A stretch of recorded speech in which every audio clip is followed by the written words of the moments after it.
Hey guys, baseball season is coming up. We're going to be talking about some vintage baseball cards today. But before we do you remember this game from the original Nintendo, RBI Baseball?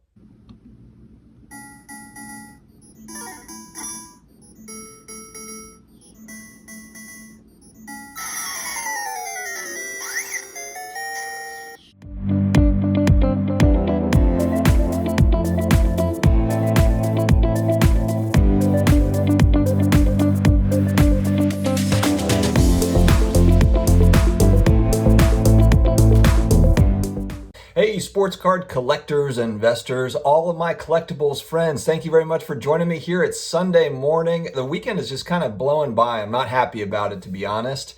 And we are back with you today talking about baseball cards, not a subject that I talk about a lot. It's a lot of football and basketball cards on this channel.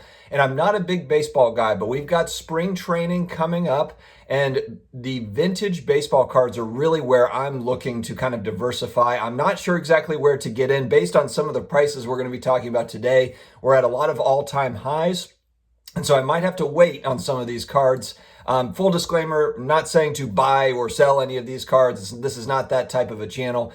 Just more of covering kind of where pricing is currently. So definitely do your own research, make your own decisions. Guys, if you are new here, please subscribe. We've got more than 400 videos on the channel. Daily content all on sports cards, collectibles, all the awesome stuff. It's right here. This is our community. I appreciate you being here. And at the end of this episode, I typically do kind of a positive message, affirmation to send us on our way. So stick around to the end of the video for that as well.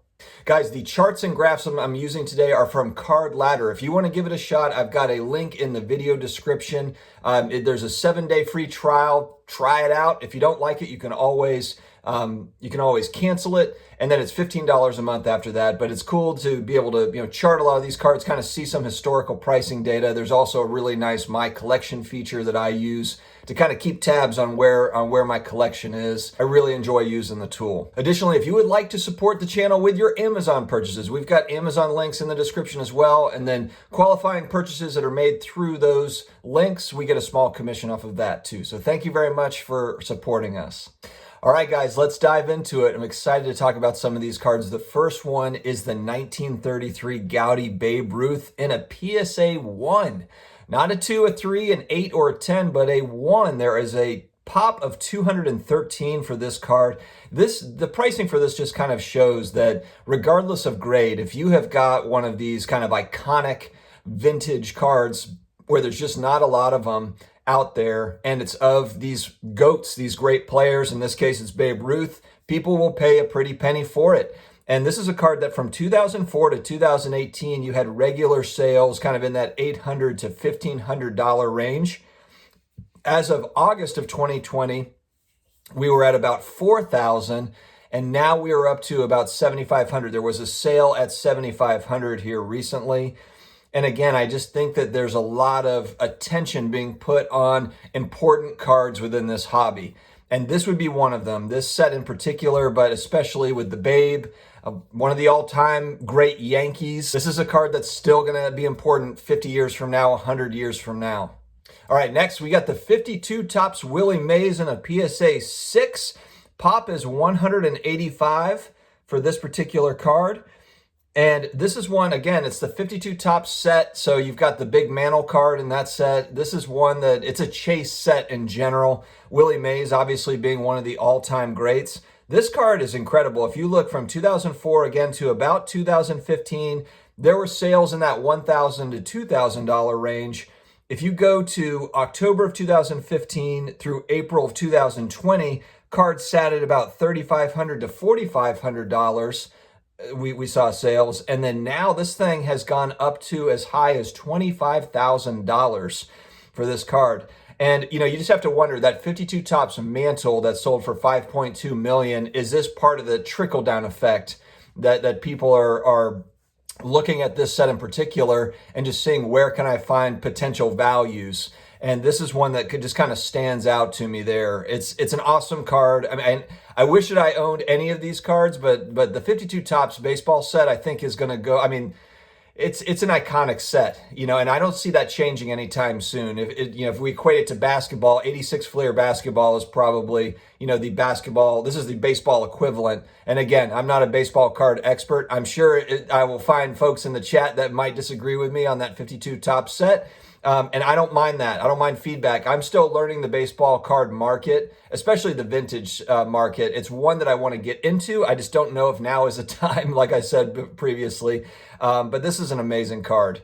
My last two cards are not technically vintage. They are 80s cards. So I know some people are going to be, like, this is not a vintage card. But the reason why I've kind of lumped them in is I think they're important cards to talk about. But also nowadays, I feel like 90s cards are vintage cards to some people, with some of these younger generations. So it's so funny to me when I talk about 80s cards, they're like, oh, you're buying vintage. I'm like, well, actually, but anyway, I'm not going to argue that point here. These are some great cards as well. So the first one, 86 Topps Traded Barry Bonds Tiffany set, more of a rare set there. Rookie card in a PSA 10. The pop is 441. This is a tough grade because of the black bordering on these cards. On the football side, you see the same thing with the black borders in these mid-80s sets. They're just very difficult to grade at a PSA, and to get a PSA 10, it's fairly rare. So, but this card, again, from 2004 all the way up until about April of 2020, we're showing it at about $1,500 regularly, right in that $1,500 range. In June, it went up to about $4,000, $4,500, up to $5,000 in some cases. It is now ballooned up to $11,500. We're seeing sales. So again, you just have to kind of wonder. I think it's kind of the big money coming in, trying to figure out what are the important cards in this hobby. And Barry Bonds kind of being he's a figure because of the PEDs, to where there's baseball card fans that are, baseball and baseball card fans that are not happy about Bonds. And there's some that are like, give him a pass. And, these cards are relevant, and he is one of the greats. It's a polarizing figure for sure, but this card in particular is a beautiful card. I remember when I was a kid, of course there wasn't grading back then, but I remember specifically seeing this card, in card shops, and it's a great looking card, so I think if you're just if for aesthetically, this is a really, really nice one to add to the set. And again, it's a piece of history. It's Bonds in his early days. And he, whether you like him, dislike him, whatever, he's one of the greats. He's one of the all-time greats, regardless. All right, another all-time great, 82 Topps Traded Cal Ripken rookie card in a PSA 10.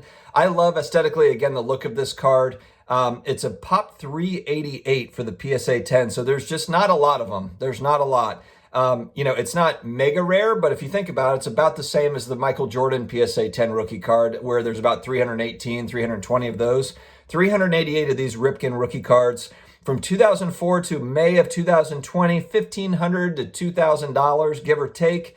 In December, so just 3 months ago, it was up to about $3,000. Mid-January, $4,280, there was a sale.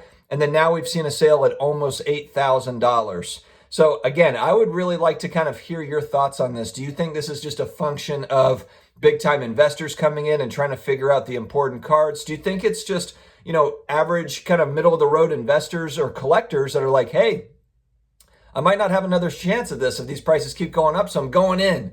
Who do you think is getting in on these? Guys, I appreciate you watching. I'm still kind of building up to vintage baseball cards and where I can find some value. So if you have feedback for me, for you your vintage baseball card guys out there, if there are some pockets that you can help me with, I would appreciate it, because I am looking to get in. I'm just not sure exactly where. All right, to end the video, we try to do kind of positive message affirmation time. Gather around, everybody. All right, so the one thing I was thinking about too, I was just kind of, I woke up this morning, I was thinking about a few different things. When I think about the parts of my life that I can't control, I can control, we can't worry so much about the pieces that we cannot control. Those things we're never going to change. So we can't obsess about those things. We just have to focus on what we can control. And one thing that I know that I can control is drive, determination, hard work. Those are things that just all of us can do. So when we're sitting here thinking like, how can I change this? If it's something that cannot be changed, we have to let it go. And I struggle with this too at times. I can be a worrier, and I have to check myself and to say like, but this might not happen. It probably won't happen. I can't go to worst case scenarios in my mind, when most likely nothing is going to come of it. It's just not worth the time, the energy, and got to kind of recalibrate. And I try to bring myself back to where it's like, okay, what can I do right this second to help the situation?